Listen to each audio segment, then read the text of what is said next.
글이라는 거, 문자라는 건 소리를 그린 거예요. 그걸 좀 더 구체적으로 그리면 글에서 그림이 되는 거예요. 그 소리가 가진 그 내용을 중심으로 그 그림을 축약하면 글이 돼요. 단순히 소리만을 그린 걸 표음 문자라고 그러고, 우리 한글이 표음 문자예요. 대표적인 소리 문자입니다. 그래서 소리 문자를 갖고 뜻을 설명하기는 굉장히 힘들어요. 많은 에너지가 소모되죠. 그 의미까지 함께 그린 걸 표의 문자라고 그러죠. 굳이 분리를 하자면 성경은 표의 문자예요. 왜냐면 하나님은 소리가 없으신 분이에요. 소리가 없는 분, 그분의 것을 그리기 위해선 그분의 뜻과 마음을 그려야 되는 거죠. 근데 단순히 이걸 소리로 읽어버리면 여러분은 그걸 잘못 읽는 거예요. 하나님의 뜻, 그 마음, 그걸 아가페라고도 하고 사랑이라고도 해요. 그걸 그려놓은 게 말씀이라 그래요. 뜻을 그리는 거예요. 하나님께서 당신의 백성들에게 처음으로 문자를 준 게 시내산에서예요. 이 세상 모든 문자의 기원이 애굽 문자입니다. 그래서 하나님이 크고 많은 나라 중에 애굽으로 들여보낸 거예요. 왜? 말을 주려고, 말씀을 주려고, 문자를 주려고 그 문자가 유일하게 있었던 애굽으로 보내는 거예요. 모세는 애굽의 왕자로서 그 문자를 알고 있어요. 당시에는 왕족이나 제사장급에서만 문자를 알았어요. 그러나 그 애굽 문자는 상향 문자, 신에게 바치는 문자였어요. 그래서 평상문으로는 사용할 수 없는 문자예요. 한마디로 평상은 있으되 그걸 알고 익히고 있는 사람도 뜻을 몰랐어요. 그냥 신에게만 바치는 거예요. 글이라는 거, 문자라는 거, 말이라는 거. 하나님께서 그 문자를 사용하셔서 모세에게 계명을 주시는 거예요. 그러니까 모세가 깜짝 놀란 거죠. 모세는 왕궁에서 신에게 드려지는 말, 드려지는 글만 보았는데 신이 자기에게 글을 준 거예요. 말을 준 거예요. 깜짝 놀란 거죠. 말씀드린 것처럼 모세는 그 문자의 형태는 왕궁에서 익혀서 알고 있었지만 그 내용이 무엇인지는 전혀 몰랐어요. 하나님은 40일간 그를 산 위에 앉혀놓고 그 의미를 가르쳐요. 그럼에도 모세는 그 진리를 다 깨닫지 못해요. 그게 인간의 한계예요. 그럼 어떻게 해야 돼요?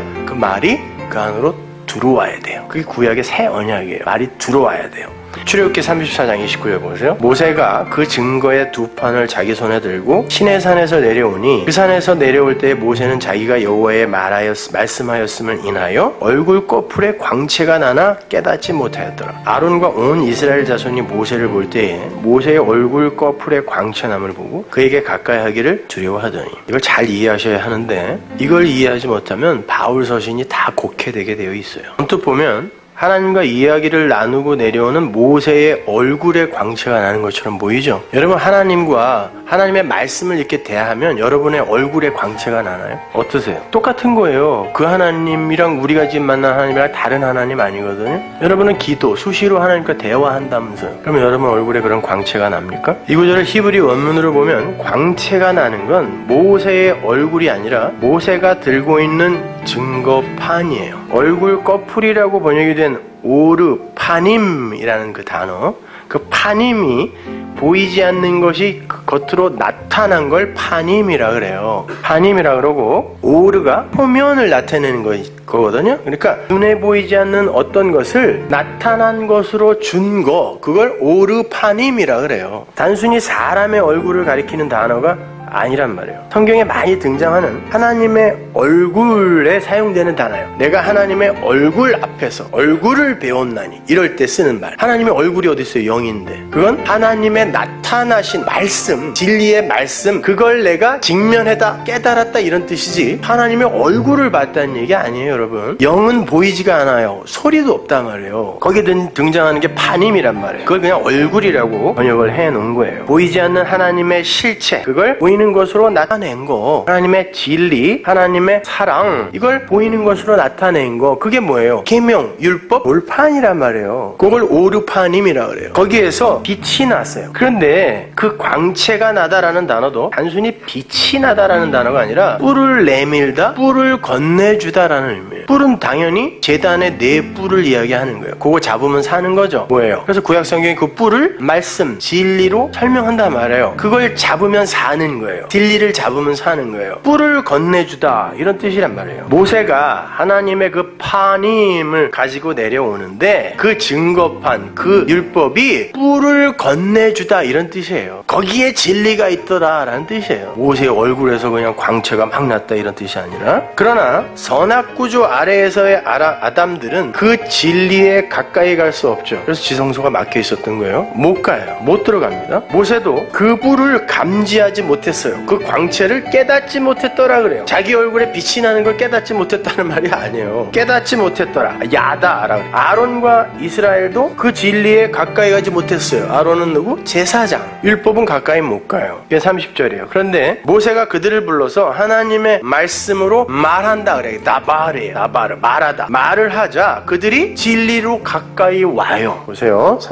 1절 보세요. 모세가 그들을 부르니 초청하다요. 카라. 하나님의 백성을 초청할 때 쓰는 단어를 여기 쓴단 말이에요. 그들을 부르니 아론과 회중의 모든 어른이 모세에게로 오고 모세가 그들과 말하니 그러죠. 하나님의 말씀을 전하는 거예요. 말하니 그 후에야 온 이스라엘 자손이 가까이 오는지라. 이 단어도 사실은 함께 눕다, 하나가 되다라는 뜻이에요. 함께 누우면 하나가 되는 거예요. 그러니까 말씀을 전하니까 하나가 되더라. 모세가 여호와께서 시내산에서 자기에게 이른 말씀을 다 그들에게 말하고, 시내산에서 하나님이 진리를 설명해 줬을 거 아니에요. 문자를 처음으로 줬으니까 그걸 40일간 설명해 준 걸 다 말하고 그래요. 다 말하고 그들에게 말하기를 마치고 수건으로 자기 얼굴을 가리웠더라. 그러셔. 또 수건으로 자기 얼굴을 가렸겠어요? 그걸 가린 거예요. 그 말, 그 계명이 적혀 있는 걸 가린 거란 말이에요. 그게 오르파님이에요. 근데 그게 뭔지 모르니까 번역하는 사람들이 그냥 얼굴이라고 이야기합니다. 자기 얼굴이 뭐예요? 꿀. 얼에 나타난 게 얼굴이란 말이에요. 원래 얼굴의 뜻이 이게 아니란 말이에요, 이거.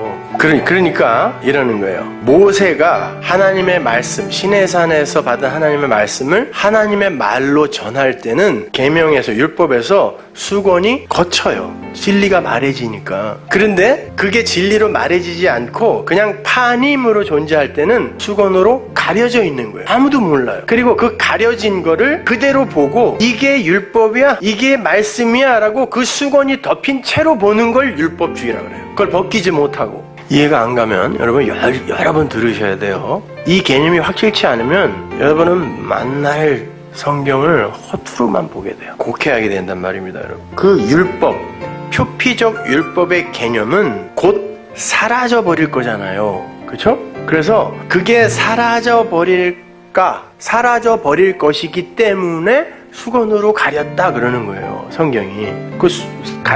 사라질 거예요. 그 율법은 진리로 귀결이 되어야 하는 것이지 액면 그대로 수건이 덮여있는 상태로 인식해버리면 안 되는 거예요, 성경이라는 것 자체가. 따라서 그 율법을 하나님의 말씀으로 전할 때는 수건이 벗겨지게 되는 거고, 여러분은 지금 수건이 벗겨진 진리를 받는 거죠. 그 율법 자체로 파님의 상태로 있을 때는 수건으로 가려진 거예요. 그래서 이거 해, 저거 해, 이거 하지 마, 저거 하지 마, 이렇게 가려진 상태로 껍데기로만 보는 거죠.